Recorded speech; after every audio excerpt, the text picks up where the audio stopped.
月升沧海》这部剧算得上是一部小甜剧了，与《星汉灿烂》有非常大的不同。在大家的眼中，这个《月升沧海》的剧情是程少商和林不疑的婚后生活。经历过所有的磨难之后，他们两个人终于迎来了幸福的生活。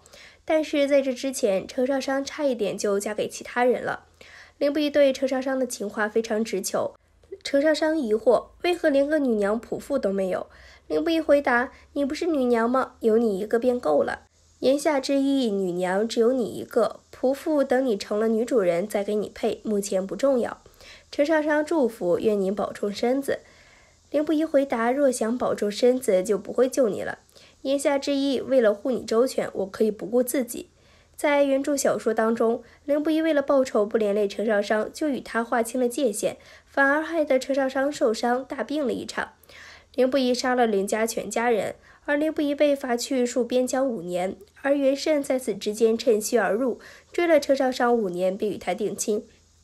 结果在程少商和袁慎订婚当日，林不疑却吃醋了，他当众抢亲，连在场的程少公都看傻了。5年后重逢，林不疑当着程少商未婚夫袁慎的面，扶着程少商的腰为他套马灯。少商躲了一下，然后林不疑问他，我都不配替你套马灯了吗？林不疑重新扣好了一边的马灯，正合握着女孩的脚踝要放入马灯。闻言抬头，缓缓地收紧手掌，捏紧那只细软玲珑的脚骨。我现在连给你调马灯都不配了吗？他深深地看着他。一旁的程少公张大了嘴巴，在心中疯狂呐喊，话不是这么说的吧？谁家的未婚夫一言不合就上来摸腰捏脚扣马灯的呀？少商却偏见他的手背，苍白肌肤上附着几处斑驳狰狞的伤痕。他颤声道，你的手怎么了？霍不疑垂下浓睫，轻声道，冻伤，后来烂了，如今结了疤，已经好了。少商狠狠地蹬那伤痕，死死地咬住嘴唇。霍不疑怔怔地望他，你不问我疼不疼吗？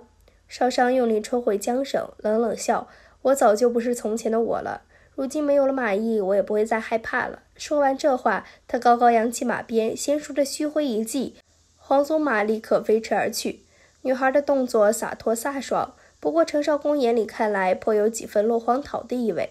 霍不疑不自觉地上前步，忽然身后一手搭在他的肩头，回头一看是袁慎。袁慎冷冷道，多谢霍将军关照无负，到此为止，霍将军再爱就不礼貌了。前一刻还在看破红尘压抑情绪，愣是踏碎了一块青砖，后一秒马上跪哭，给袁慎看愣了。狐狸心里一个咯噔，大事不妙。林将军，你的面子呢？爱屋及乌计划呢？不是打算给少商物色个好郎婿来着了吗？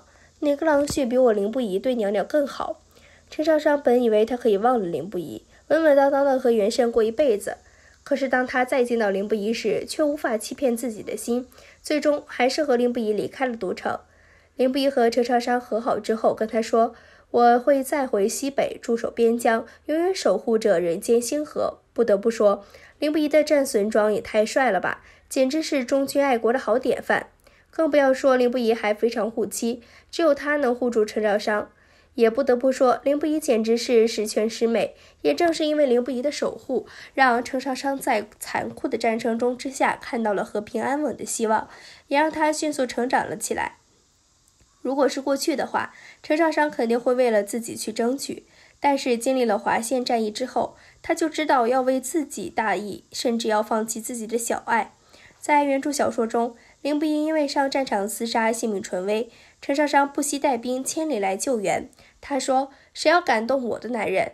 林不疑看到程少商保护他，不顾自己的生命安全上战场，林不疑心里大为感动，两人当即许下山盟海誓，这才有了当初程少商说的这句，从此以后我们白头偕老，生死一处。在程少商的助攻之下，林不疑带兵越战越勇，林不疑还不小心受了伤，最后程少商还研发出了火弹，打得敌军猝不及防，最终二人大获归来。林不疑和程少商还真是铁到齁呀，大概对于心性直率的林不疑而言，当年的一眼万年，所以不管靠近程少商是有多少阻拦，他也能风雨无阻地到程少商面前，告诉所有人她就是最好的女娘，她就是林不疑认定的人。在原著小说中，林不疑为了给霍家报了仇，恢复了霍冲儿子的真实身份。后来程少商风风光光地嫁给了凌不疑，在大婚后立马怀孕，程家大母都感动到流泪，文帝还要当场给孙子赐名，希望他能够平平安安地度过一生。其实这就是文帝对凌不疑的最大的希望了，毕竟这可是他霍冲大哥的第二个血脉，当然也算是文帝的孙子。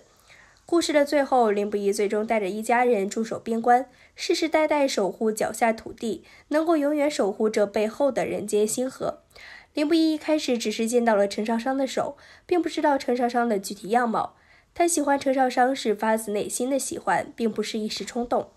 程少商刚开始不接受凌不疑，是因为觉得自己配不上他，因为凌不疑有权有势，程少商什么都没有，甚至连饭都吃不饱。但是后来还是凌不疑的爱感化了他。